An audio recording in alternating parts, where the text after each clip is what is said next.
Hello everyone. I hope you can hear me well. Welcome everybody to the second new landscape of growth webinar with Boundaryless. Today we have parterre de roi, as they would say in Paris. We have a really relevant guests that are going to share their experience with you all. So welcome Fabio, Tommi, Ed, and Manfredi. Just a minute for me to give you a little bit of framing of where we are today. And so let me share my screen quickly and let's contextualize a bit of the conversation for today.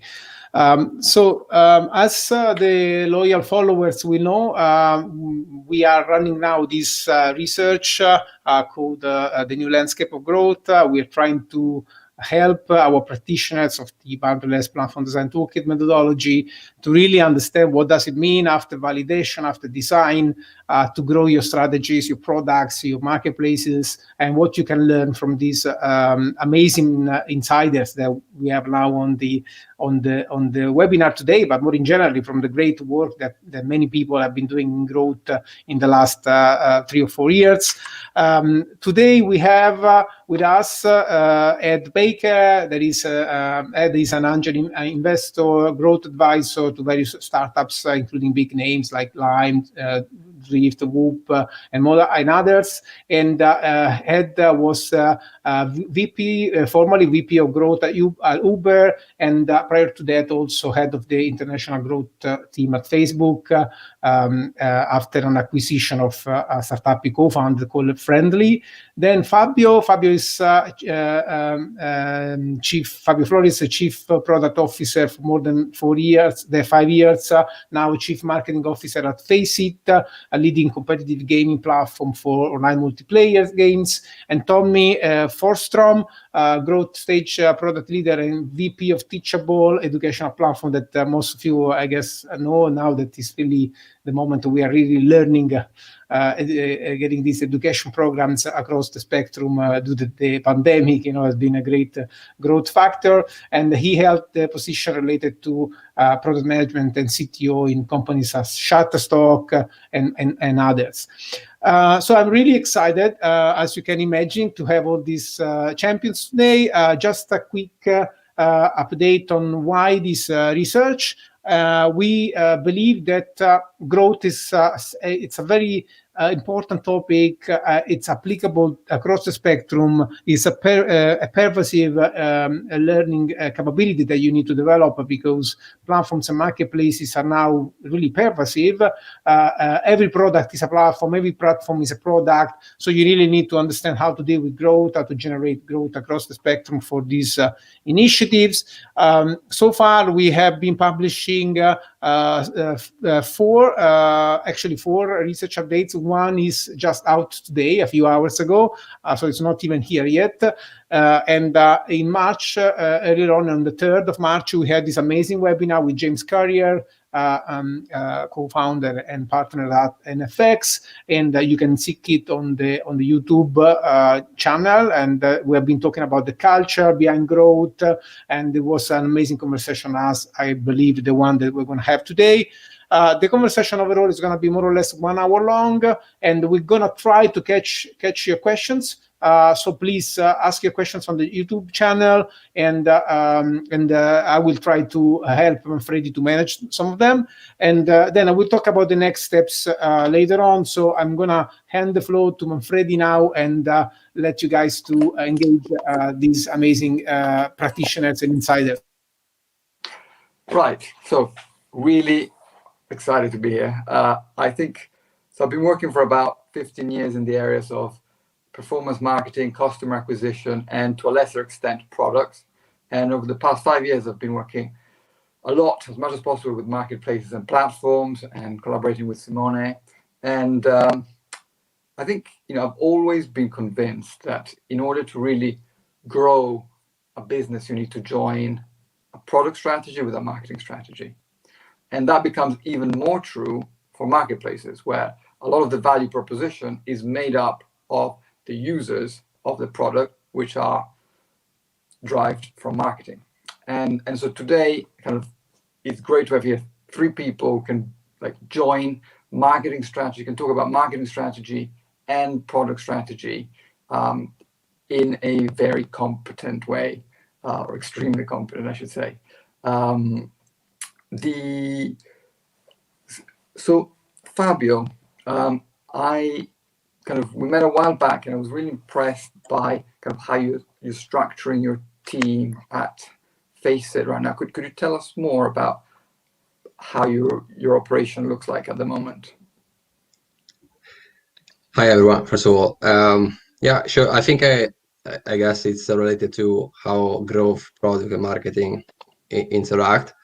Yes. Quite recently, like last year, we decided to do this different configuration using these 3 teams, but we have a very close relationship. I mean, as you just said, in order to make things working, you need a very strong relationship between user acquisition and product engines. And given the fact that the funnels are quite close, quite short, so we have just an internal division role where basically marketing is focusing on doing a market assessment. Since we work in the gaming industry, every time we are addressing a different game, we really need to start almost from scratch in terms of product market fit. So doing a very deep analysis in terms of how we can create value in that specific market. So marketing is first of all taking care of that piece, but also analyzing the ecosystem to make sure that we have a strategy at the channel level. So with which channel we're going to distribute this experience. The biggest relationship, I think, the stronger relationship, especially at the beginning, whenever we need to go on a new market between market and product, is the fact that our product, as many other, I think, platforms, needs a critical mass, a critical liquidity and concurrency in order to provide value to the users.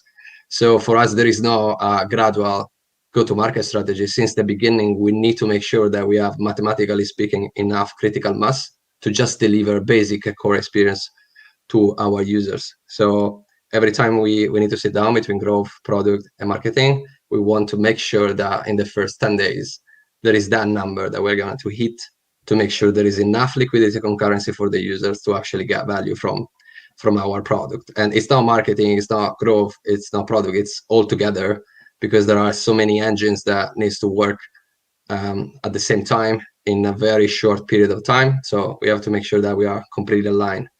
Marketing bringing players, product delivering a core proposition, hoping that there is a good level of retention since the beginning in terms of product market fit, and growth, trying to understand as soon as possible where is the piece of the funnel that you're going to create incremental value at the highest possible rate. Sometimes it's on top of the funnel, sometimes more on the retention. It really depends on how we see the numbers evolving. And so if I may ask, so how do you kind of make sure that you hit that critical mass within 10 days? Because that is like many marketplaces would take 2 years. Like that's the thing that we are not that does not let us sleeping well. It's always the tough question and the tough problem that we have to solve. But let's say in general, given our audience, we need to work on a CPA equals 0 strategy. So we don't have a paid channel that we can use. Gamers, especially the one that we're trying to target, the PC gamers, they have a strong antibody already for any paid channel. It's very hard to get their attention, and it's even worse even trying to apply any conversion strategy. So there is no paid strategy that works. There is no email channel that is available because they don't use email. Whenever they use an email, it's probably a temporary email that they're going to cancel 2 hours later. And so we have to reinvent a bit the way of going to the market, where our strategy, since we are a platform where we want also to enable third parties in generating value, our strategy is entirely based on onboarding as many strong ecosystem stakeholders in the shorter period of time to make sure that these strong stakeholders are also able to bring users on our platform. So a stupid example, we have YouTubers, creators, or Twitch streamers, or esport organization that are particularly active in a certain audience in a certain game. We try to shape a proposition that create value for them since day one. So that since day one, they basically contribute to our acquisition strategy. And in general, if we have between 20 and 40 relevant entities within that ecosystem, we usually are able to onboard also enough users to start trigger immediately the critical mass that we are looking for. Cool. Well, I see. And I must say, actually, that sounds very similar to what Simone has been preaching for years, to take kind of a very ecosystemic approach and design for the ecosystem rather than try and design something that gets into the middle of supply and demand and kind of disrupts the ecosystem. So I think that's pretty interesting. Tommi, like you said, how have you worked with growth from your product role in different companies? Have you, as in, I know that you think a lot about growth. Have you often worked with a product team or with a marketing team? How do things differ? How are they structured? Yeah, I mean, I'm kind of an annoying thought leader in that my answer always is it depends. I generally believe that the go-to-market strategy should be a derivative of like the core business strategy of like what value are we bringing to the table? How does that value want to be brought to market? How does that align with like the like customer incentives and so the question of like how to work between the different go-to-market components, be it sales, be it marketing, be it product-driven growth, wildly depends on the type of product you're building, types of value streams within it. And so I'm usually kind of very loosely or keep myself loosely affiliated with any sort of specific solution. So for right now, for example, at Teachable, our go-to-market is evolving. Like we were historically kind of a B2C style company. Like our customers are creators who want to build their own businesses to serve their customers.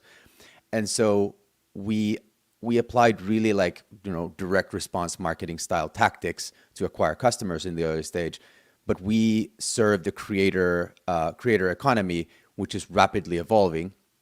And the types of customers within it are rapidly evolving and maturing.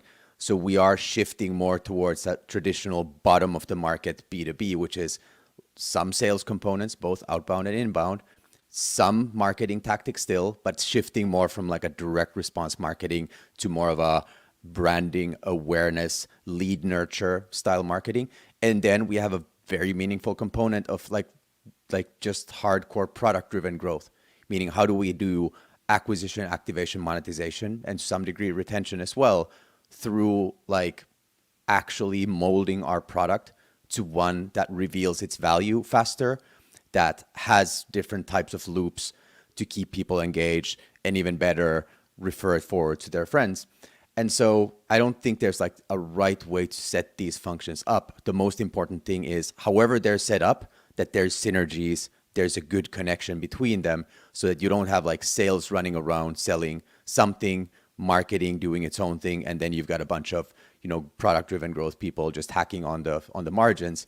How these sing in harmony to me is like the most critical thing, and there's only so much you can do with like systems and like org charts. To me, the profound central piece is having that strong product strategy. Who are we building for? What problems are we solving, or what opportunities are we helping them capture? And most importantly, like what is the differentiatable solution or value proposition we bring to the table? If that is all crystal clear, the rest of that's like, that harmony can be achieved much easier.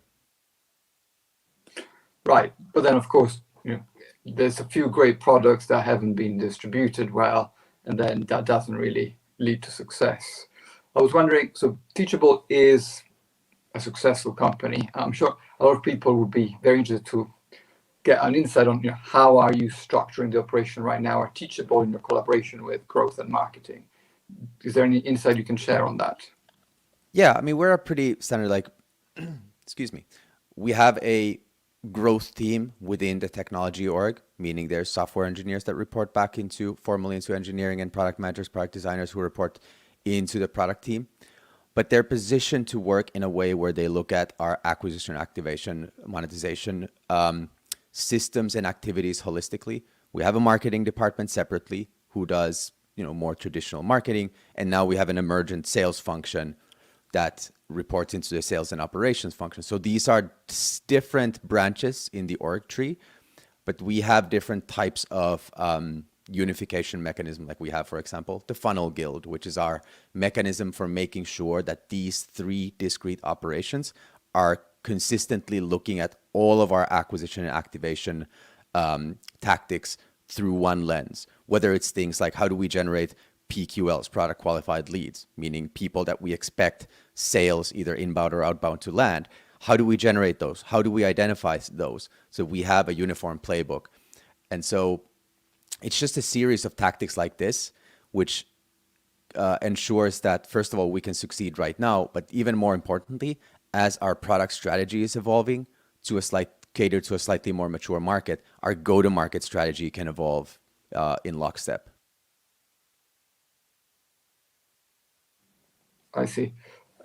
And Ed, you were in a kind of quite unique position of acting as VP of product and growth in a kind of massively blitzscaling startup such as Uber. How were things structured then, and did they evolve during the time you were there? Sure. So I was VP of Product and Growth during my last year at Uber, but it was actually very different when I first started, back when the company was approximately 100 people at our headquarters in San Francisco. And so I had just come over from Facebook, which had its own cross-functional growth team reporting directly into the CEO. And so when I came over to Uber to start up our growth team, I modeled it largely after the team at Facebook. And on day one, our CEO, Travis, said to me, here are 5 people to start the growth team with.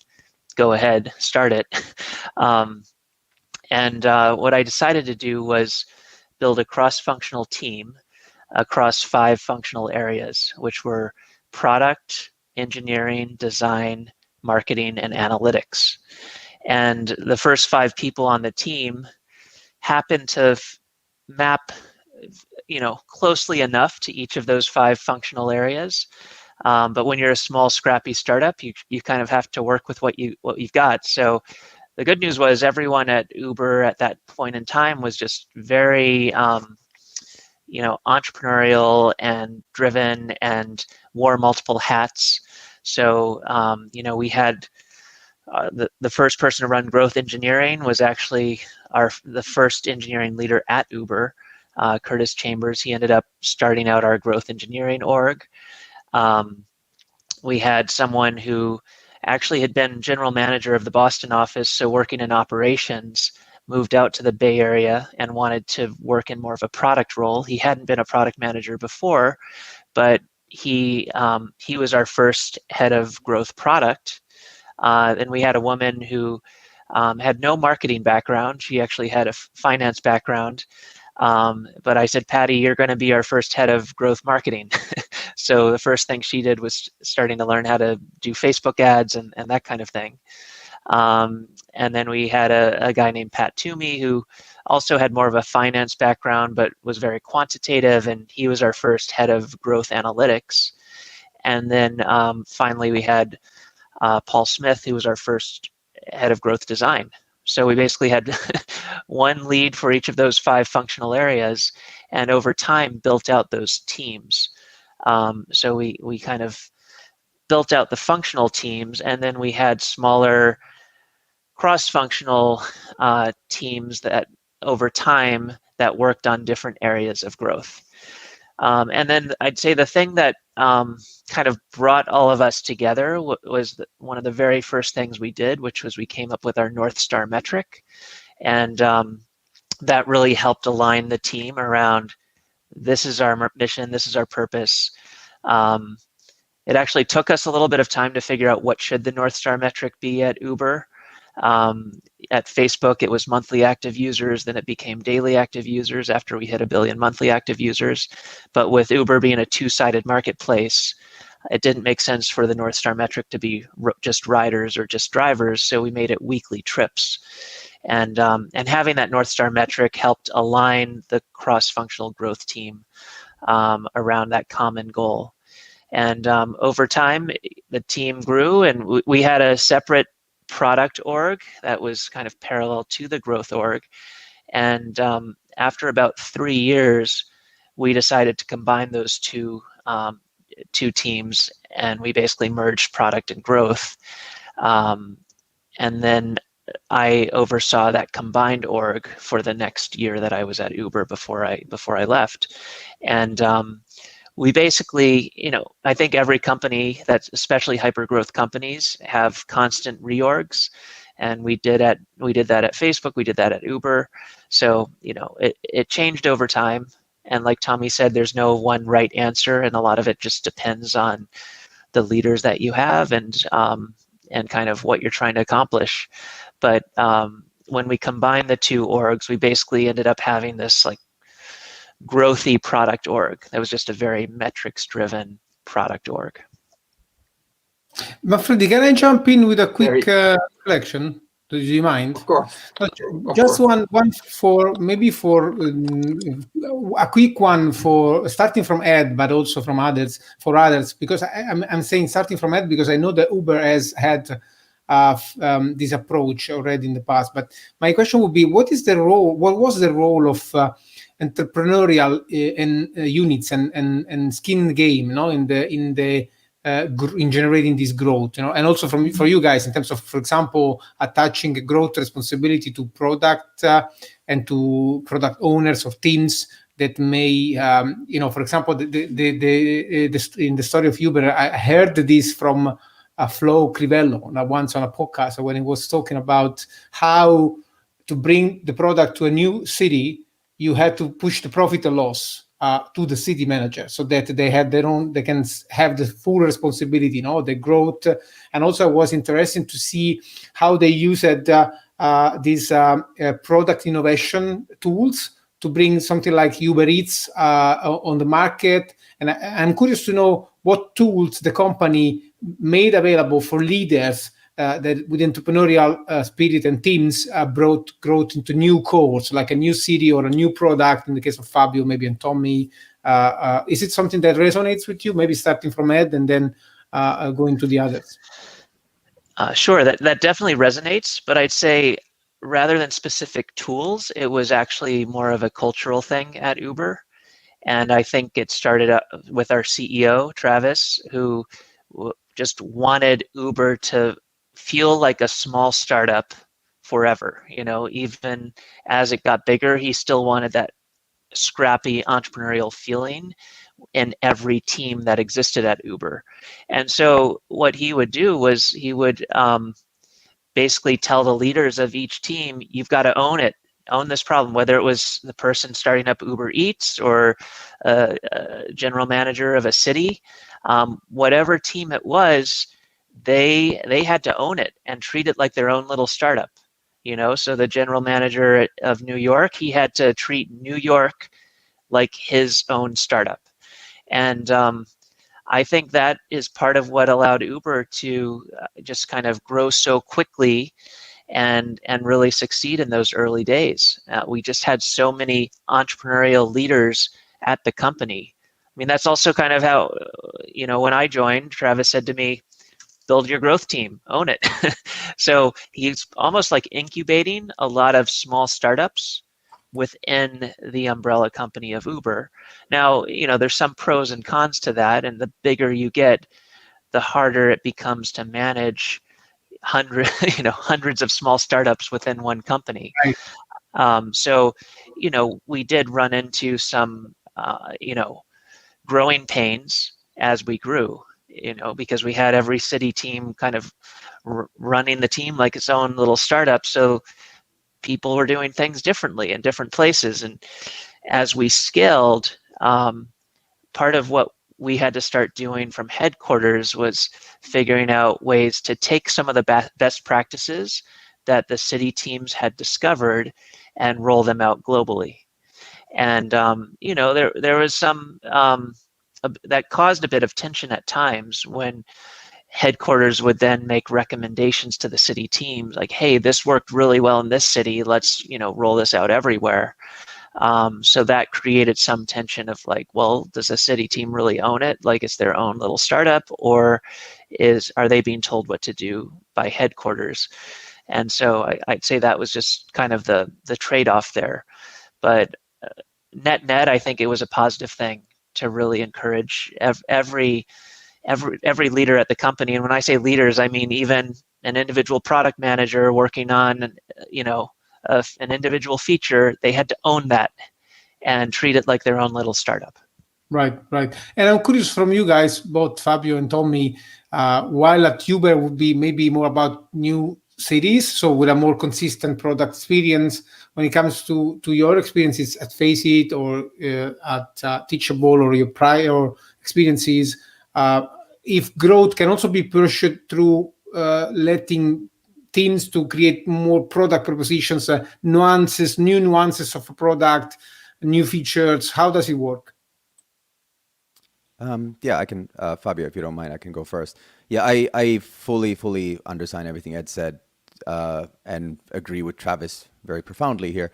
A sense like P&L level ownership, critical. Being able to divide and conquer and separate into smaller independent units, super critical. Like my specialty is generally the growth stage, meaning going from like a product market fit level to like IPOable asset. And what generally happens to companies in that journey is like you can't really traverse the early part of that journey without being a single product, meaning the entire team essentially building a single product, building and bringing to market. But eventually somewhere past like 50 million a year, you have to start expanding to a portfolio.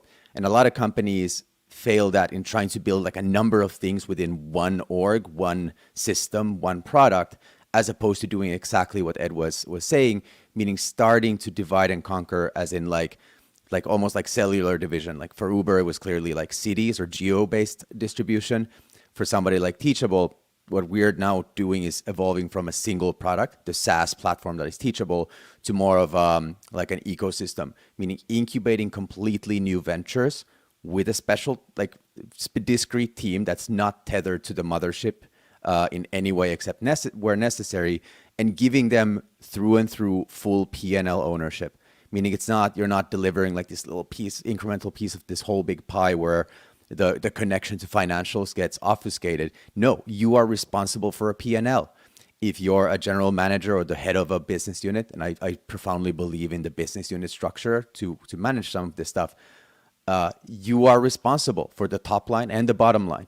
You're responsible for the growth. You're responsible for every aspect of it. And when it comes to like the product side of things, I've heard it asserted in a lot of conferences. I kind of sort of agree with it. Is like, it's ridiculous that we have now this category of product managers called the growth product manager, because every product manager should be a growth product manager. The only reason why I minorly disagree with that is I do believe there is a space for like product-driven growth specialized product managers who work on the little multipliers in acquisition, activation, and monetization. But I profoundly agree with the fact that product managers need to think about how to drive business outcomes. It's not just like, how do I fulfill a spec? How do I drive customer value? Right. It's how do I drive business outcomes? And if that's not in place, the whole house of cards falls apart from there on out. Right. Fabio, do you have something to add on that? I would have a very similar answer. So I agree that today growth is more a mindset. So it doesn't matter in which part of the company you're working, you want to be analytical driven, having a very clear idea of what the KPI you're working on. In our case, but I think, every company can decide. And as Ed said, we are changing every 8 months. We are reshuffling a lot of the things that we are doing. But in general, product is focusing more on the mid-long-term retention piece. And the product is divided in micro teams where every team is responsible for a sub KPI that can impact positively, let's say, the monthly retention of the users. Growth has a lot of more freedom now, so they decide opportunistically to either focus on one piece or on the other in the funnel, in whatever product, in whatever proposition they want. So they move very fast with a lot of experiments, sometimes even random, and trying to understand signals and invest in the signals that are the strongest one. Marketing, let's say it's growth, it's not growth, it's always a topic that I don't know exactly how to label that. For sure, marketing by its nature needs to be objective driven and looking at KPI. In our case, I think like what I really in our small company, what I think it's getting stronger and stronger is that whenever we sit down, we look at the core funnel altogether, really from the beginning until the end, with product and marketing, product at the same table, and try to pick the best opportunity that we have at the high level, and then it's a waterfall where everyone can create the bottom up whatever product proposition they want. So product, for example, every 3 months they do a sort of a demo session where every team is able to propose a new feature or a new product direction, a new core proposition, and based on a shared top-down discussion, we decide, yes, these 3 things are cool. Let's try to invest into it. Let's see what happens. Thank you. Because we've talked about kind of giving people ownership and KPIs, and so when we do this, which I absolutely agree with, then I have a bit of a problem with having a growth team, because then does that mean that the others are non-growth teams? In that point, if you do that, then they have no ownership, and I don't know what KPI they look at, right? So then you have a bit of a struggle there, I think, and also based on the conversation so far, it's quite interesting because I've seen like a lot of similarities across different scenarios of things which, of course, are set in a certain way, but also a lot of it depends on how things are happening and what market we're looking at, which I think is pretty interesting because, this conversation is an exploration. So I want to talk exactly about this and what is the same, what are the constant things we need to look at for delivering growth, but also what is it that changes? What are the nuances? Ed, so you've worked with some massive companies. You're advising and investing in kind of earlier stage companies right now. What are the things you've noticed at different stages of growth that really jump out, you think? Sure.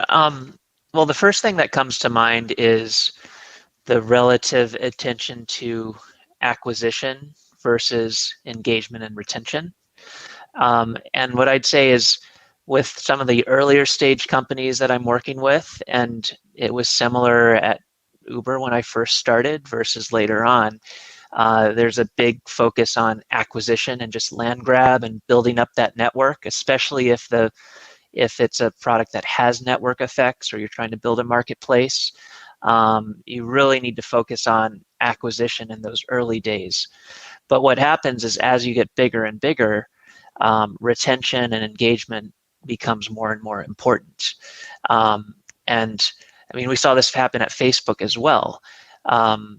What happens when you get bigger is that if you assume churn is a constant percentage of your total monthly active users, as your monthly active user number goes up, churn goes up as well.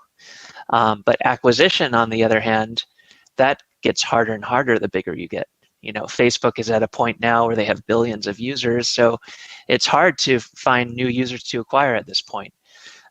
So I'd say that's one thing that I've seen as a pattern with kind of early stage to later stage is kind of a shift in focus from acquisition to retention. And just to give a quick example at Facebook, one thing that meant the growth team shifted its focus from things like the sign-up funnel and inviting friends to focusing on, well, how do we keep users retained? And the number one way to do that in Facebook's case was make sure people get enough friends. If you have enough friends on Facebook, you're much more likely to stay engaged and not churn, versus if you sign up and you don't have any friends, you're much more likely to churn. So the growth team at Facebook started to spend a lot of its resources on how do we make sure we get people more friends, especially the neediest users, the ones that don't have any friends yet. Let's make sure we show them in PYMK, like people you may know. Let's make sure we encourage other people to friend them and import their address books and find their friends and that kind of stuff. Anyway, that's the first thing that comes to mind. and so that kind of thing you said about people having enough friends, effectively the aha factor, also called, right? When people kind of experience the value proposition, and so you minimize friction to get to that point.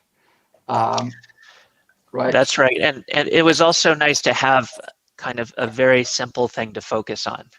Once we realized that the biggest driver of retention at Facebook was how many friends you had, and it was something we could look at the graphs and clearly see retention by cohorts based on how many friends someone had. People with more friends had lower churn. So then we could just focus on that one problem and solving that problem in a lot of different ways. And we had different task forces that were focused on different pieces of that problem. But kind of like having a North Star metric, having a goal of getting people more friends was just it's a very clear thing that everyone could focus on.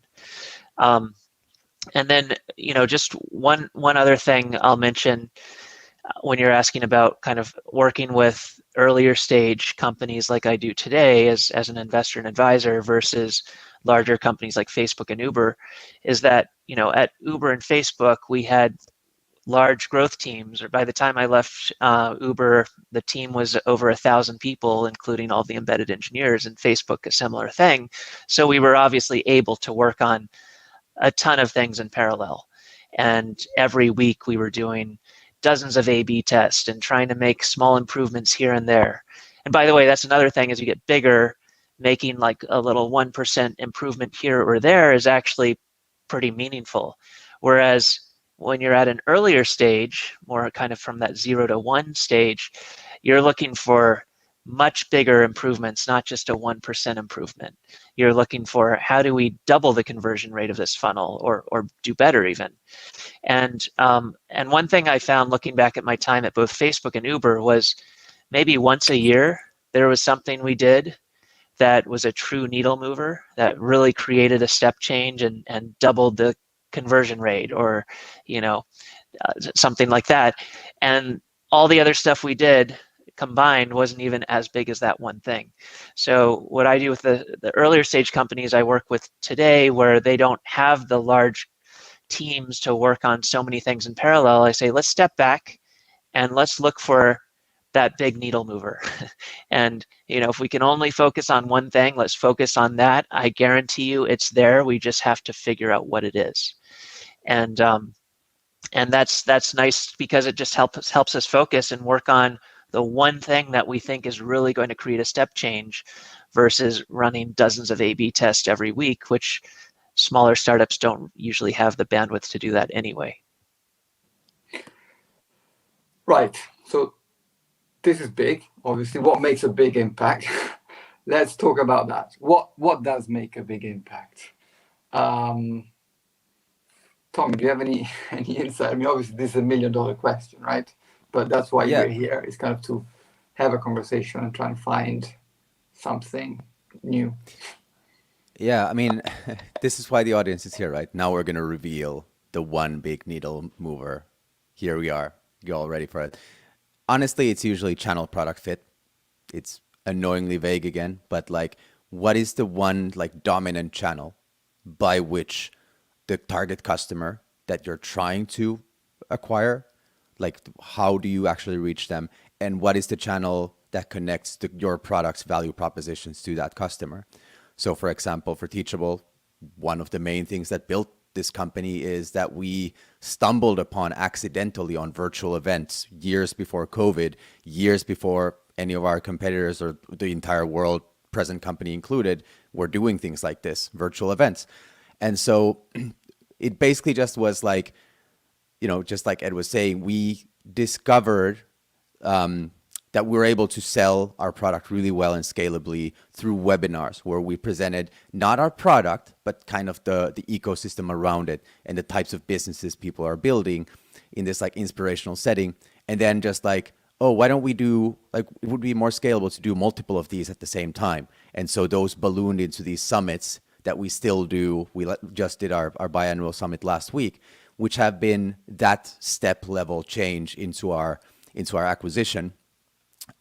historically, and it was simply just locking in that channel product fit.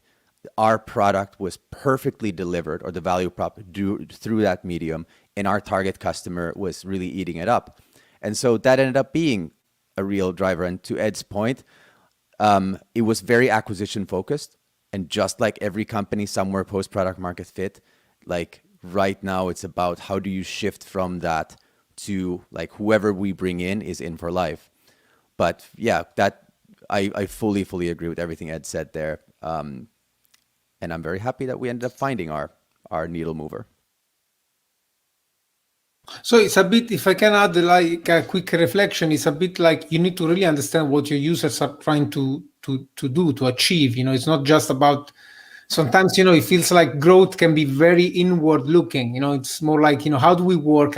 What can we click that generates this thing? But then if you talk about channel product fit, then you need to understand what they are trying to achieve. So you need to empathize with your users. You need to understand where they are, what are they. I recall someone also talking about catching the right keywords as they look up stuff on the Google. So it sounds like a similar thing. You really understand how they engage with your products. What are the trajectories that bring them there? So it's more about them than the mechanics of the product. Yeah, it really is. Like any good product development, any good go-to-market really starts from understanding the customer and what is that opportunity or that problem that you're trying to help them with, and then what is that solution they're bringing to the table. Once you have those locked in, everything else almost magically starts slotting into place. And you're exactly right, Simone. It is outward in, not inward out, inside out, where you have to understand that, like, who is the customer? How are they thinking about it? What is the mindset that they're in when really being cognizant of this problem? Are they Googling something, or are they looking to be inspired? Like what is that state of mind? And then what channel really locks it in at the right place, right time, with the right message?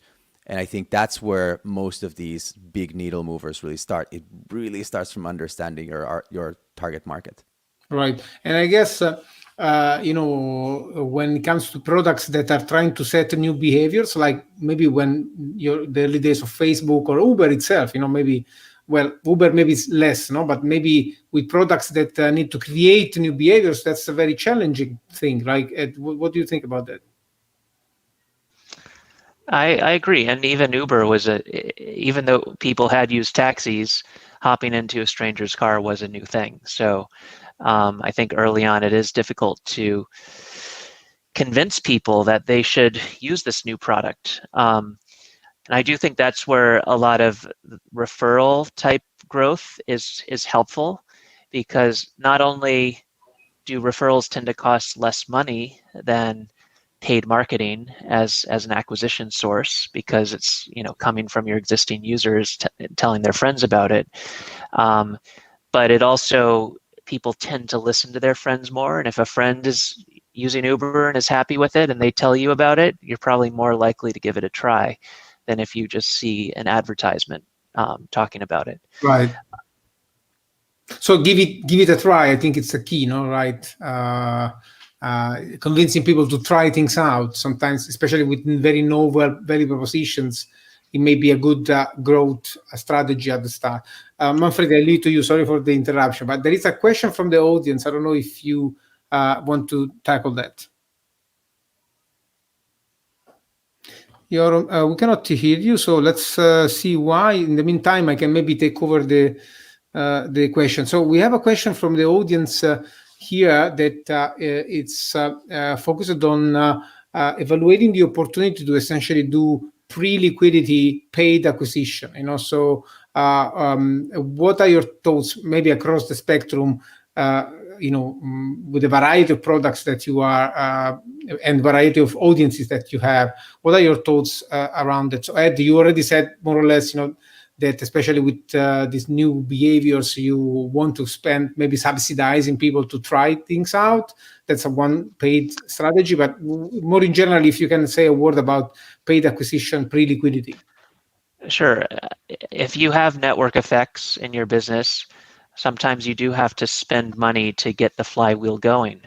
especially if you have a marketplace and you need both sides of that marketplace to grow. And what that looked like at Uber, for example, when we'd launch in a new city, we would give away free rides, and we would incentivize drivers by guaranteeing that we'd pay them a certain amount per hour. So we'd kind of create these incentives on both sides of the marketplace. We'd have free Uber week. Everyone rides Uber for free this week in this city. That's one good way to get demand, when you give the rides away for free.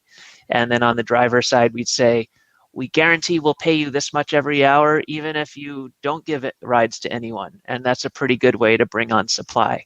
Of course, that gets expensive the bigger you get. So that kind of stuff works better when you're small and you're just getting the flywheel going. Right. And you have also Manfredi, I think we hear you now. Let's try. You hear me? Yes, go ahead. Excellent. No, because I was actually going to say about earlier that I respectfully disagree partly of something, in that I think that in some cases, at least, the key to success is great distribution, not great product.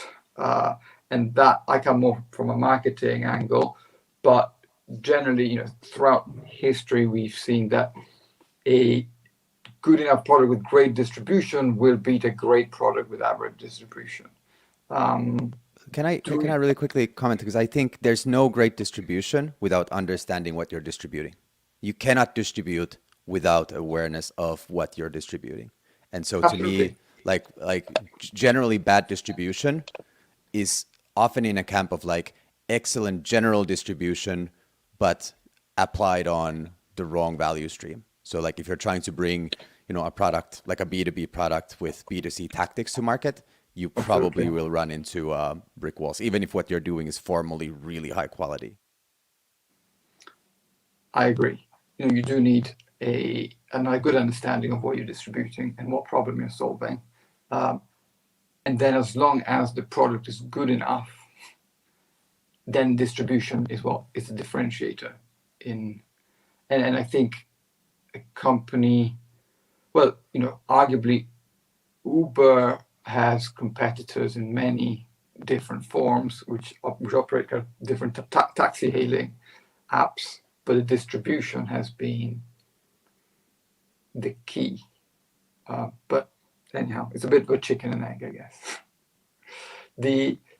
I was actually keen to ask Fabio, who operates on a very network product, what would be the aha moment for your customers, and if you, at the moment, you feel that you're on a stage where you're looking for your next big win in terms of distribution. Yeah, for us, we are talking about, at the end of the day, it's multiplayer gaming experience. So it's finding other players at the same time that you decide to play a game, finding players that have certain characteristics so that we can create a match that is going to be engaging enough for you to keep playing. So that's why I was saying, for us, having a certain level of liquidity since the beginning, it's very important.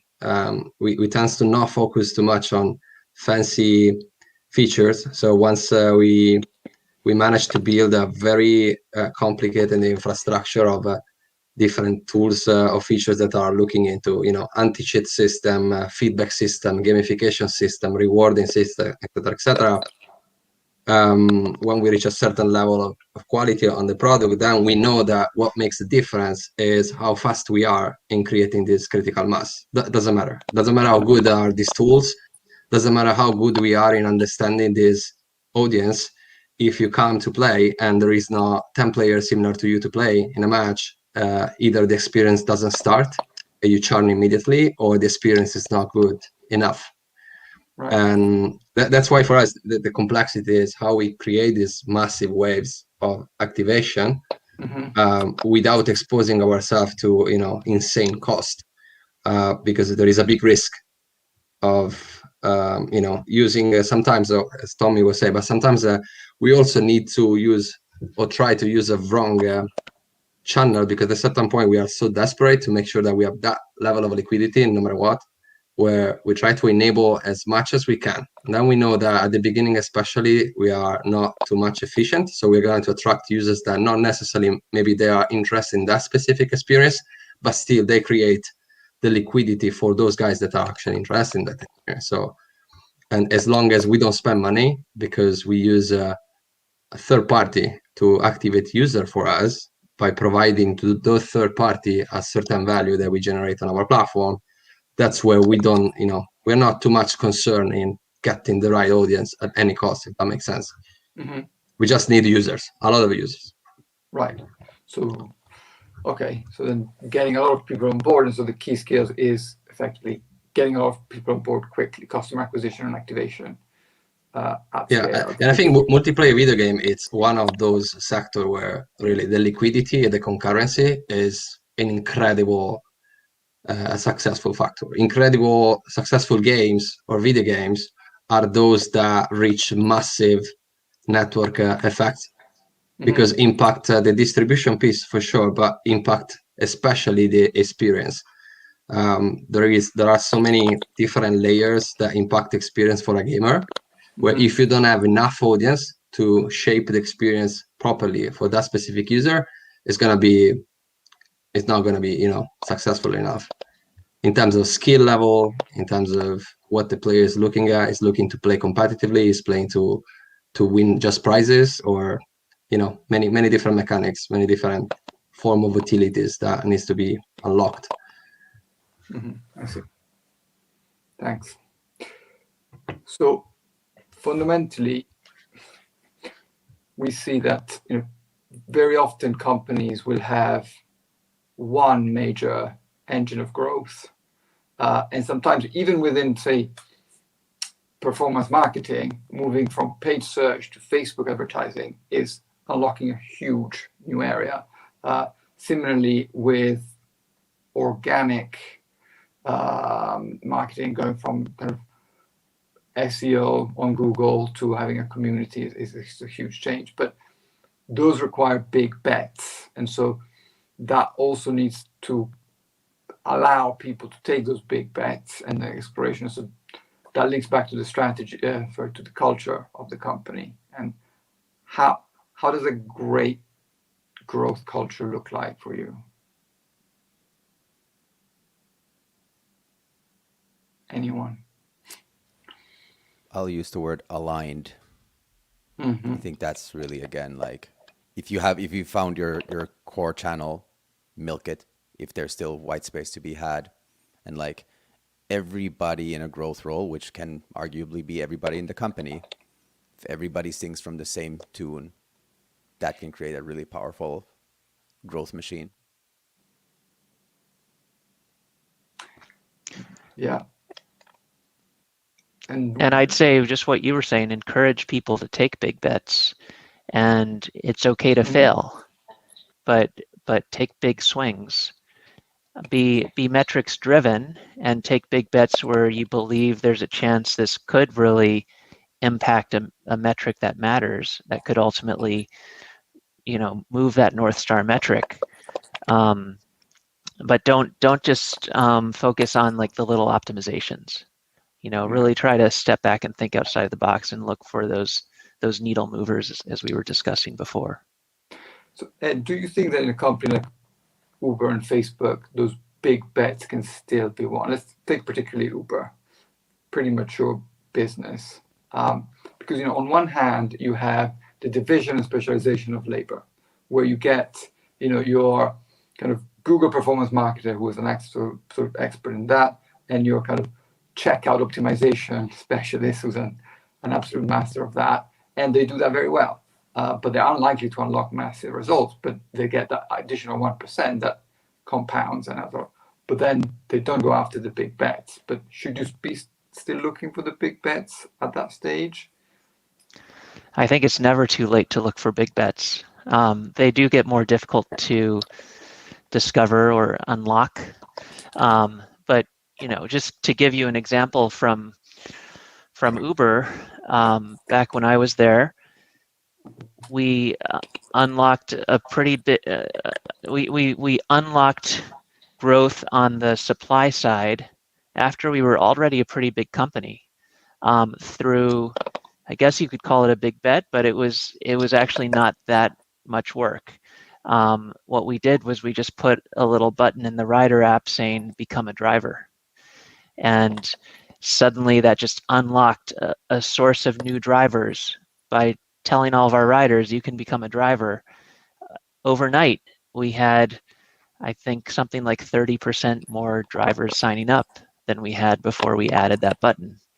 So in some sense, it's a big bet because, you know, the idea of marketing to your riders to become drivers was something we hadn't tried before. But on the other hand, it didn't take that much work. You know, we launched that in a week. So I love that distinction, Ed, because I keep coming back to this. Like, big bets in some people's mind corresponds to laborious bets, like big multi-month projects, and that somehow satisfies big. It's risky bets, or like, you know, taking chances is really where it's all about. And they can be something like an inconspicuous copy change that uses language you might not be comfortable with to test the waters of, does this elicit a response? That's still a big bet because it goes on a limb. Yeah, 100%. I mean, just to give you one more example on the demand side at Uber, I shared the supply side example. A big bet we made was allowing riders to pay for their rides in cash, which we first tested in India. We first tested it because we found a lot of people, especially in India, did not have credit cards. But what we discovered was even people who did have credit cards, that's a big point of friction to enter your credit card number before taking your first ride. And so that was a needle mover for us. As soon as we launched that feature in India, we found twice as many people completed their first paid trip. And we then rolled it out in other emerging markets as well. Quick, potentially last question, but I think something really interesting to cover. How do we balance demand and supply in a marketplace? I mean, of course, you know, it needs to be underpinned by pretty powerful analytics. I suspect you get a sense pretty early of where your biggest challenge is, right? And what else you've encountered that, you know, helps managing this constant challenge?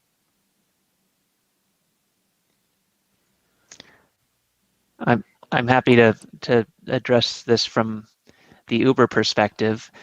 I think one of the most important things we figured out at Uber, it took us longer than I'd like to admit, was that we tended to be supply constrained in most markets, not demand constrained. And once we realized that, the growth team really started focusing much more on supply growth than on demand growth. And I think if we had discovered that earlier, we probably would have grown even faster. So I think identifying which side of the marketplace is constrained is kind of the first step. And that sometimes it does vary by market. And at Uber, there were some markets where we were more demand constrained. So we focused a bit more on demand in those markets. But usually there's one that's much more obviously a constraint to growth than the other side. And at Uber, we had surge pricing to try to balance the marketplace. So if we were supply constrained, prices would just go up. And that would both reduce demand because the prices were higher, but it would also bring on more supply because the drivers could make more money. Although it reduced demand a lot more than it brought on supply. So when we figured out, hey, the more drivers we bring onto this network, that just grows demand because prices stay low and people ride more when the prices are low. We just really focused on acquiring and retaining more drivers. I think the critical thing for me there is really that holistic view that you can never, especially in like designing incentives for teams and what metrics to own and whatnot. Like at Shutterstock, it was very visceral. We could dramatically alter the way the marketplace operated by inconspicuous changes to our change algorithm. So if you think of Shutterstock or any other stock asset licensing marketplace, the way you present search results to your demand side is really critical.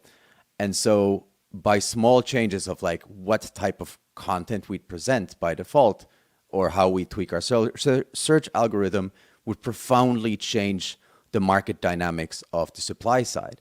Like if we were to like, I'll try and make this simpler than it actually was, but if we prioritize popular content, we would create a supply side dynamic where winners take all, and we have hundreds of thousands of contributors that suddenly go from earning a little to earning nothing.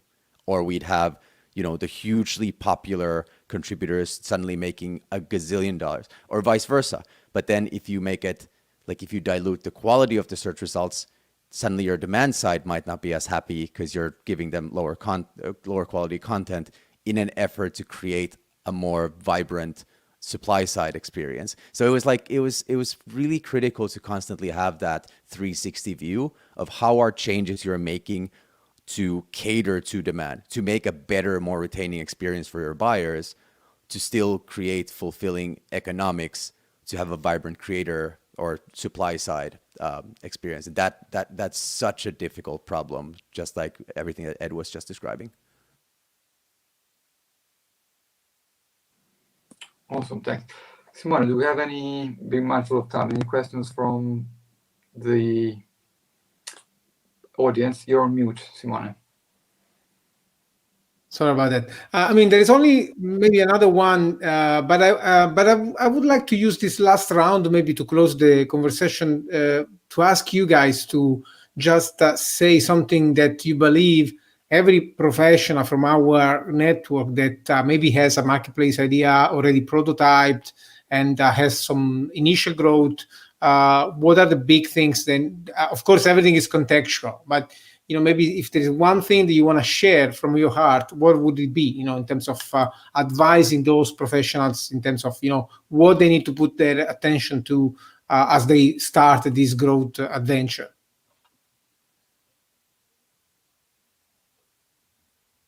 I don't know, whoever wants to start. Well, go ahead, Ed. Okay, sure. I'll say growth at the end of the day is all about removing barriers and removing friction.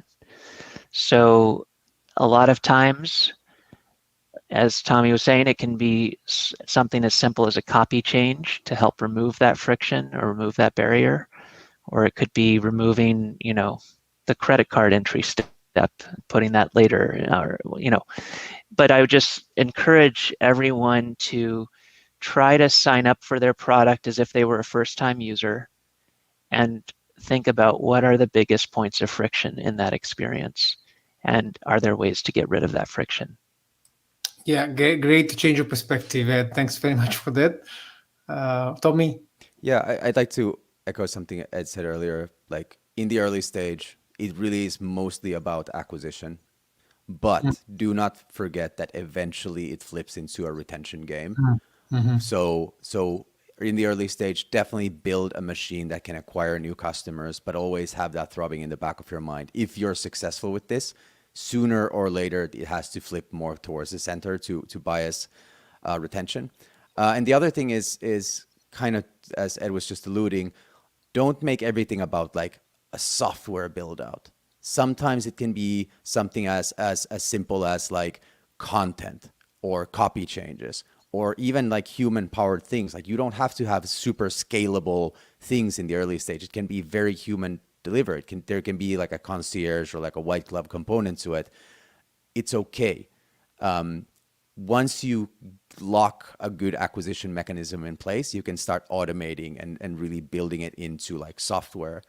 But don't be afraid to really get into the weeds and get into the trenches and do acquisition in like manual ways as well. Yeah, you can basically do acquisition maybe more in a more automatic, autonomous and more scalable way. But then you need to really understand your customers and try to make the best to get them to lock your product inside their routines, you know, their lives, so that they stay with you longer. Fabio, any final thoughts? Well, on the marketplace piece, which is also a phase that we are going through at the moment, I think it's very important having a very clear understanding of the why supply should act as supply and why demand should generate demand. In terms of general model, having understanding whether we have a platform model that is on the long tail type of thing, or is in a model where demand and supply are constantly matched, distribute equally across the actors. Because I think based on these two different scenarios, you are completely different approach. Like if you have a long tail, you have very clear, you have to understand quite well what are the mechanics that incentivize the supply in scaling more and more revenues or users or viewership, whatever model it is. And even though at the beginning, if you don't have a lot of critical mass, start to immediately see the signal also in signals in the small scale. So seeing people that actually are motivated to start creating something, if you are a marketplace where third party can create something, and trying to empower more and more this two core thing, why I should create something and why I should propose my product in this marketplace. On the other side, why I should demand this specific product, what is exceptional about this product. So very basic core aspect that driven the demand and supply side.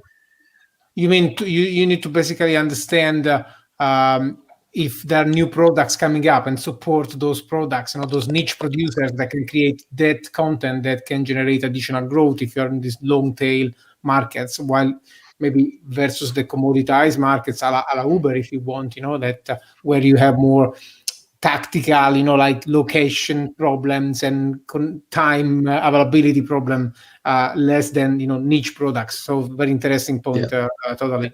Manfredi, sorry, Fabio, sorry.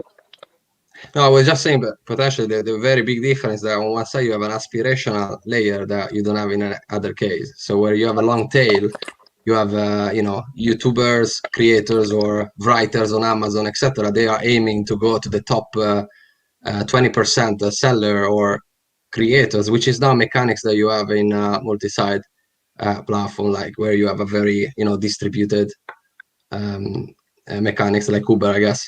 It's not like there is the driver that is thinking to go millionaire, and so all the products and all your attention needs to be very clear on which type of marketplace you are. Yeah, because that ability to provide supply, it's limited. They can just drive as many hours in a day. They cannot drive 100 hours. So Manfredi, do you want to say something more to close, and then I will just share one quick slide for the closure. Yeah, I mean, I think on this last topic of kind of starting customer acquisition, I think seeing on the differences between companies like Uber and FACEIT, and touching on the concept that Tommi shared earlier of product channel fit, it's important to understand that certain products will only grow at scales through certain channels.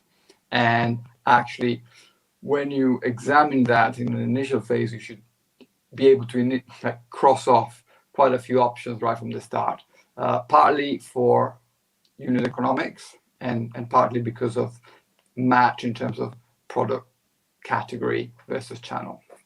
And I think that's, for anyone starting on a marketplace, is worth knowing, because some options are just not on the table for everyone. Right. So let me just share this quick update, and then we'll say bye to our guests.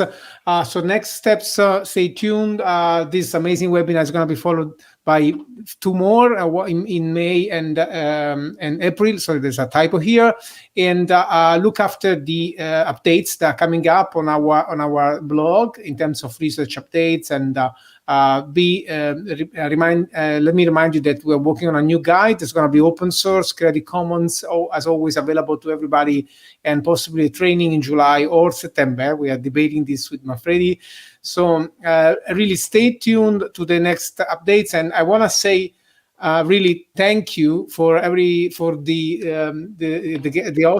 guests that we had today. Really had Fabio, Tommi, unbearable. Really, I cannot say how much we're really enthusiastic about having you here today. I guess our listeners will be excited, because this is going to be on our YouTube, and people are going to piggyback on these experiences for long, I believe. So thank you very much for your time. It was amazing.